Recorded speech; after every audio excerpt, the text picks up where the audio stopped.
Hello friends, എല്ലാവർക്കും എൻ്റെ ചാനലിലേക്ക് സ്വാഗതം. ഇന്ന് നമ്മൾ നോക്കാൻ പോകുന്നത് ഇൻവിൻസിബിളിൻ്റെ ഇഷ്യൂ നമ്പർ 5 ആണ്. അപ്പോൾ നമുക്ക് സമയം കളയാതെ വീഡിയോയിലോട്ട് പോവാം.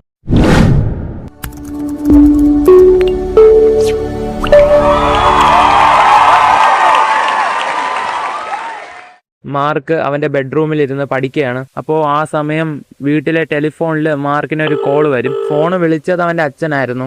മുകളിൽ മാർക്കും ഫോൺ എടുക്കും, താഴെ അവൻ്റെ അമ്മയും ഫോൺ എടുക്കും. ഫോണിൽ അവൻ്റെ അച്ഛൻ പറയും, ഡെബി പെട്ടെന്ന് എനിക്ക് മാർക്കിൻ്റെ അടുത്തൊന്ന് സംസാരിക്കണം. അപ്പോൾ ഡെബി പറയും, ഓക്കെ ഹണി, ഞാൻ അവന് കൊണ്ട് കൊടുക്കാം. മാർക്ക് ഇതൊക്കെ അവൻ്റെ റൂമിലെ ടെലിഫോണിൽ കേൾക്കുന്നുണ്ട്. ഞാൻ ഫോൺ എടുത്തിട്ടുണ്ട്, അമ്മ ഫോൺ വെച്ചോ. ആ പറഞ്ഞോ അച്ഛാ, ഞാൻ പറയുന്നത് ശ്രദ്ധിച്ച് കേൾക്കണം. ഞാൻ ഒന്നുകൂടെ ഇത് പറയത്തില്ല, എനിക്ക് നിന്റെ സഹായം വേണം. മാർക്ക് പറയും, ഓക്കെ, ഞാൻ ഗാർഡിയൻസ് ഓഫ് ദ ഗ്ലോബിന്റെ കൂടെ ഒരു ഇമ്പോർട്ടൻറ്റ് മിഷന്റെ ഭാഗമായി വെളിയിലാണ്. എന്നെ വിശ്വസിക്കൂ, ബാക്കി ഡീറ്റെയിൽസ് ഞാൻ പറയുന്നില്ല. എനിക്കിപ്പോൾ ഒരു അലേർട്ട് വന്നു.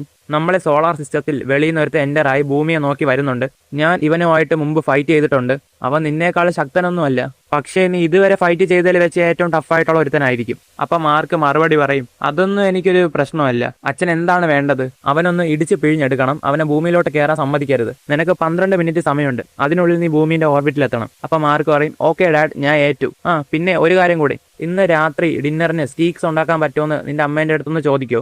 ഈ മിഷൻ സക്സസ്ഫുൾ ആവുകയാണെങ്കിൽ എനിക്കൊന്ന് സെലിബ്രേറ്റ് ചെയ്യണം. സക്സസ്ഫുൾ ആയില്ലെങ്കിൽ നിന്റെ അമ്മ എന്തോ ഉണ്ടാക്കിയാലും കണക്ക് തന്നെ എന്ന് നോളം പറയും. ഓക്കെ, അപ്പോൾ ഞാൻ പോണേ.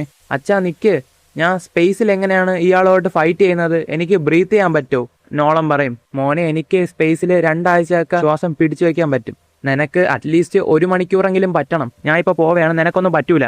അപ്പം മാർക്ക് മറുപടി പറയും, ശരിക്കും ഞാൻ ഇതൊന്നും മുമ്പ് ട്രൈ ചെയ്തിട്ടില്ല. അച്ഛൻ പറയുകയാണെങ്കിൽ ഓക്കെ. ഫോണ് കട്ട് ചെയ്ത് അവൻ്റെ മാസ്ക് ഇടയിൽ നിന്ന് തപ്പിയെടുത്ത് വെളിയിലോട്ട് ഇറങ്ങുമ്പം, അമ്മേ, അച്ഛൻ ഇന്ന് രാത്രി സ്റ്റീക്ക് വേണമെന്ന് ഡെബി പറയും. ഓക്കേ. അങ്ങനെ മാർക്ക് ആകാശത്തോട്ട് പറക്കുന്നു. അങ്ങനെ ഔട്ടർ സ്പേസിലോട്ട് എത്തും തോറും മാർക്ക് ശ്വാസം വലിച്ചു പിടിക്കുകയാണ്. അങ്ങനെ ഫൈനലി മാർക്ക് ഓർബിറ്റിലോട്ട് എത്തും. ചുറ്റുപാടൊക്കെ ഒന്ന് നോക്കി അവിടെ നിൽക്കുകയാണ്. ഇനി എന്തോന്ന് പെട്ടെന്ന് പുറകെ നിർത്ത വന്ന് മാർക്കിനെ ഒറ്റ ഇടിയും പിടിക്കും. അപ്പൊ ഈ വന്നവൻ മനസ്സിൽ സംസാരിക്കുകയാണ്, നിക്ക്, നീ പുതിയതാണോ? അങ്ങനെ മാർക്ക് അവൻ ഒരെണ്ണം പൊട്ടിക്കാൻ അവൻ്റെ അടുത്തോട്ട് വരെയാണ്. ആ വന്ന ഏലിയൻ പറയും, നീ മോശക്കാരനല്ല. നിനക്കെന്നെ എവിടെയെങ്കിലും എടുത്ത് എറിയണമെങ്കിൽ ഇവിടെ ക്ലോസ് ആയിട്ടുള്ള ഒബ്ജക്റ്റ് മൂണാണ്. അതിന്റെ ഡയറക്ഷൻ ആ ഭാഗത്തോട്ടാണ്. വിട്ടേക്ക്. മാർക്ക് അവൻ്റെ അടുത്ത് ചോദിക്കും, നിന്റെ ചിന്തകളൊക്കെ എങ്ങനെയാണ് എനിക്കും തലയിൽ കേൾക്കാൻ പറ്റുന്നത്? ആ ഏലിയൻ പറയും, സ്പേസിൽ കമ്മ്യൂണിക്കേറ്റ് ചെയ്യാൻ വേറെ എന്തെങ്കിലും വഴിയുണ്ടെങ്കിൽ അത് കേൾക്കാൻ ഞാൻ ആഗ്രഹിക്കുന്നു. ഇങ്ങനെ കമ്മ്യൂണിക്കേറ്റ് ചെയ്യുമ്പോൾ എനിക്ക് എപ്പോഴും ഒരു തലവേദന ഉണ്ടാവും. മാർക്ക് ചോദിക്കും, പിന്നെ നിനക്കെങ്ങനെ ഇംഗ്ലീഷ് അറിയാം? അവൻ പറയും, അതൊക്കെ അറിയാം. ഈ സംസാരത്തിന്റെ കൂടെ തന്നെ അവര് മാറിയും തിരിഞ്ഞ് ഇടി കൂടെയാണ്. അത് കൊള്ളായിരുന്നു. മാർക്ക് അവൻ്റെ അടുത്ത് ചോദിക്കും, ഇതൊരു ഗെയിം ആണെന്നാണോ നിന്റെ വിചാരം? അവൻ പറയും, ഒരിക്കലുമല്ല. അപ്പൊ നീ ഒരു സംസാര പ്രിയനാണല്ലേ? ഞാൻ മുമ്പ് വന്നപ്പോൾ എന്നോട് ഫൈറ്റ് ചെയ്യാൻ വന്നവൻ അത്ര സംസാര പ്രിയനൊന്നും അല്ലായിരുന്നു. ചിലര് വിചാരിക്കും അത് ഡിറ്റർമിനേഷൻ ആണെന്ന്.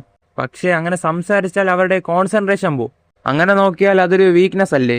അഫ്കോഴ്സ്. എന്തായാലും ഞാൻ അവനുമായിട്ട് ഇത്രയും നേരം ഫൈറ്റ് ചെയ്തിട്ടില്ല. ഈ പറഞ്ഞ ഒന്നും തെറ്റായി എടുക്കരുത് എന്നും പറഞ്ഞ് മാർക്കിനെ ഇടിക്കുന്നതും മാർക്ക് ഭൂമിന്റെ സ്പേസിലോട്ട് കയറും. അങ്ങനെ മാർക്ക് ഭൂമിയിലോട്ട് വന്ന് ഒന്ന് ശ്വാസം വലിച്ചെടുക്കുകയാണ്.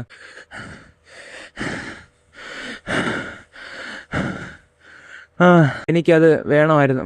വീണ്ടും മാർക്ക് അവനെ ഫസ്റ്റ് ഇടിച്ച പോലെ ഇടിക്കുകയാണ്. Not again. അവൻ പറയും, നിനക്ക് ഓർമ്മയില്ലേ ഇതേ അറ്റാക്ക് നീ മുമ്പും ചെയ്തത്? അയ്യോ. പക്ഷെ ഇപ്രാവശ്യം നേരെ ചന്ദ്രനിലോട്ടാണ് മാർക്ക് അവനെ കൊണ്ടുപോയത്. മാർക്ക് അവൻ്റെ അടുത്ത് ചോദിക്കും, എനിക്ക് മുമ്പേ വന്ന ആളെക്കുറിച്ച് നീ എന്താണ് നേരത്തെ പറഞ്ഞത്? അവൻ പറയും, നീ ഉദ്ദേശിച്ചത് പ്രീവിയസ് ആയിട്ട് വന്ന ചാമ്പ്യൻ ആണോ? അതെ, എന്താണ് നീ നേരത്തെ പറഞ്ഞത്? അവൻ പറയും, നിങ്ങളുടെ ചാമ്പ്യൻ. ഒരുത്തന്റെ പകരം നീ ഇപ്പൊ വന്നില്ലേ, നിങ്ങളുടെ ഭൂമിയെ സംരക്ഷിക്കുന്ന. ഞാൻ ചിന്തിച്ചു തുടങ്ങി, നീ ഒരിക്കലും അവന് പകരക്കാരനാവില്ല എന്ന് പറഞ്ഞ് വീണ്ടും അവൻ മാർക്കിനെ അടിക്കുകയാണ്. മാർക്ക് അവൻ്റെ അടുത്ത് പറയും, ഈ അടി കൂടുന്നൊന്ന് നിർത്തിയിട്ട് നമുക്കൊന്ന് ഇരുന്ന് സംസാരിക്കാം. അവൻ പറയും, അതെ, ഒരു ചെറിയ ബ്രേക്ക് എടുക്കുന്നത് നല്ലതാണ്. ഓക്കെ, അതിൽ നിന്ന് തന്നെ തുടങ്ങാം. ഞാൻ എന്തിനാണ് തയ്യാറാകേണ്ടത് എന്ന് മാർക്ക് ചോദിക്കും. അവൻ പറയും, നീ എന്താണ് പറയുന്നത്? അവര് നിന്റെ അടുത്തൊന്നും പറഞ്ഞില്ലേ? നിനക്കൊന്നും അറിയത്തില്ലേ? മാർക്ക് പറയും, ഇല്ല, എനിക്കൊന്നും അറിയത്തില്ല. ദൈവമേ, അപ്പോൾ ഒന്നിനും ഇതുവരെ നിന്നെ പ്രിപ്പയർ ചെയ്തിട്ടില്ല. എനിക്ക് എവിടെ നിന്ന് തുടങ്ങണം എന്ന് പോലും അറിയത്തില്ല. അവൻ പറയും, ഞാൻ സോർട്സിന്റെ ഒരു പബ്ലിക് സർവൻ്റ് ആണ്. ഇത് നിനക്ക് മനസ്സിലാക്കി തരാൻ കുറച്ച് പാടാണ്. കാരണം ഇങ്ങനെ മുമ്പാർക്ക് ഞാൻ എക്സ്പ്ലെയിൻ ചെയ്ത് കൊടുത്തിട്ടില്ല. ഞാനൊരു ചാമ്പ്യൻ എവാലുവേഷൻ ഓഫീസറാണ്. അപ്പോൾ മാർക്ക് പറയും, ഓക്കെ, ഇപ്പോൾ എനിക്ക് കുറച്ചുകൂടെ കൺഫ്യൂഷനായി. Champion evaluation ഓഫീസറോ? ഞാൻ കോഅലേഷൻ ഓഫ് ദ പ്ലാനറ്റ്സിന് വേണ്ടിയാണ് ജോലി ചെയ്യുന്നത്. കോഅലേഷനിലുള്ള എല്ലാ പ്ലാനറ്റുകളും ഒരു ചാമ്പ്യനെ ജോലിക്ക് വെക്കും. ആ ചാമ്പ്യൻ വെളിയിൽ നിന്നുള്ള എല്ലാ തരത്തിലുള്ള അറ്റാക്കുകളിൽ നിന്നും ആ പ്ലാനറ്റിനെ ഡിഫെൻഡ് ചെയ്യണം. എനിക്കൊരു ഷെഡ്യൂൾഡ് ടൈം പീരീഡ് ഉണ്ട്. ഓരോ 3 വർഷം കൂടുമ്പോഴും ഞാൻ ഓരോ പ്ലാനറ്റിലും പോയി അവിടെയുള്ള ചാമ്പ്യനുമായിട്ട് ഫൈറ്റ് ചെയ്യും. എന്നിട്ട് ഞാൻ കോഅലേഷനിൽ പോയിട്ട് ഈ പ്ലാനറ്റിലുള്ള ചാമ്പ്യൻ അത്യാവശ്യം നല്ല ഡിഫൻഡർ ആണെന്ന് റിപ്പോർട്ട് ചെയ്യും. ഇത് ശരിക്കും ചാമ്പ്യൻസിന് കൊടുക്കുന്ന നല്ലൊരു ട്രെയിനിങ് എക്സസൈസ് ആണ്. ഇപ്പോൾ തന്നെ ഒരുപാട് പ്ലാനറ്റുകളിൽ നിന്ന് എൻ്റെ സർവീസ് ആവശ്യമായി റിക്വസ്റ്റുകൾ കിടക്കുകയാണ്. എൻ്റെ ഈ സർവീസ് കിട്ടാൻ നിങ്ങൾ ശരിക്കും ലക്കിയാണ്. അപ്പൊ മാർക്ക് പറയും, നമ്മൾ എന്തിനാണ് ഇതിലൊക്കെ സൈൻ ചെയ്യുന്നത്? ഇതിലൊരു ലോജിക്കും ഇല്ലല്ലോ. മാർക്ക് പറയും, ഭൂമിയിലുള്ള ഭൂരിഭാഗം ആളുകളും ഏലിയൻസ് ഉണ്ടെന്ന് പോലും അറിയാത്തവരാണ്. സോ അങ്ങനെ ഇരിക്കെ ആരാണ് ഈ കോൺട്രാക്റ്റിന് സൈൻ ചെയ്തത്?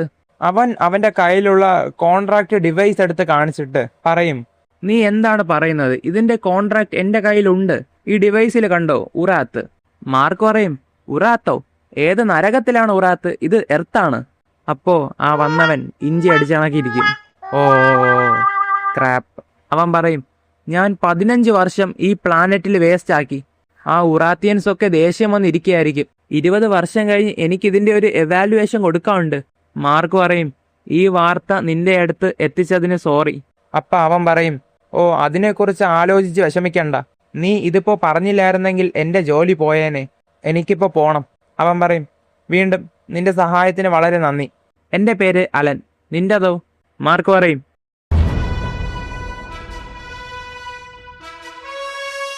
അങ്ങനെ മാർക്ക് അവിടെ ചന്ദ്രനിൽ നിന്നുകൊണ്ട് ഭൂമിയെ നോക്കുകയാണ്. ഓ അങ്ങനെ മാർക്ക് വീട്ടിലോട്ട് തിരിച്ചു വരും. അവന്റെ അമ്മ പറയും, ഇന്ന് നേരത്തെയാണല്ലോ. അവന്റെ അച്ഛൻ പറയും, എനിക്ക് ഇന്നൊരു സഹായം വേണമായിരുന്നു. അത് എങ്ങനെ ഉണ്ടായിരുന്നു മാർക്ക്? മാർക്ക് പറയും, അത്രയ്ക്ക് മോശമൊന്നും ആയിരുന്നില്ല. അച്ഛൻ പറയും, ശരിക്കും? അതെ. മാർക്ക് പറയും, അവൻ ഇനി തിരിച്ചു വരില്ല. ഈ മുഴുവൻ സമയവും അവൻ തെറ്റായ പ്ലാനറ്റിലാണ് വന്നുകൊണ്ടിരുന്നത്. അവന്റെ അടുത്ത് ഇരുന്ന് സംസാരിച്ചത് എന്തായാലും കാര്യമായി. അച്ഛൻ പറയും, മോനെ ഞാൻ ശരിക്കും ഇംപ്രസ് ആയി. ആദ്യമായി ഞാൻ അവനെ കണ്ടുമുട്ടിയ സമയം നീ കൂടെ ഉണ്ടായിരുന്നെങ്കിൽ. അങ്ങനെ അവരിരുന്ന് ഫുഡ് കഴിക്കുന്നു. മാർക്ക് പറയും, എനിക്ക് നാളെ സ്കൂളിൽ പോണം. ഞാൻ വളരെ ക്ഷീണിതനാണ്. ഞാൻ പോയി കിടന്ന് ഉറങ്ങട്ടെ. അപ്പൊ അവന്റെ അമ്മ പറയും, ഓ ശരി, ആ പാത്രം കഴുകി വെക്കാൻ മറക്കല്ലേ. മാർക്ക് മറുപടി പറയും, യെസ് മാം. അവന്റെ അമ്മ പറയും, എനിക്ക് തോന്നുന്നത് ഈ ടേബിളിൽ ഇരിക്കുന്ന ആരോ ഒരാൾ മസിൽ ഉപയോഗിക്കുന്നതിന് പകരം തലച്ചോറ് കുറച്ച് കൂടുതലായി ഉപയോഗിക്കണം. അപ്പൊ നോളം പറയും, ഓ എനിക്ക് എങ്ങനെ അറിയാനാണ്? നമ്മളെ മകൻ ചെയ്തല്ലോ. അപ്പൊ നോളം പറയും, ഓ തുടക്കക്കാരുടെ ഒരു ഭാഗ്യം.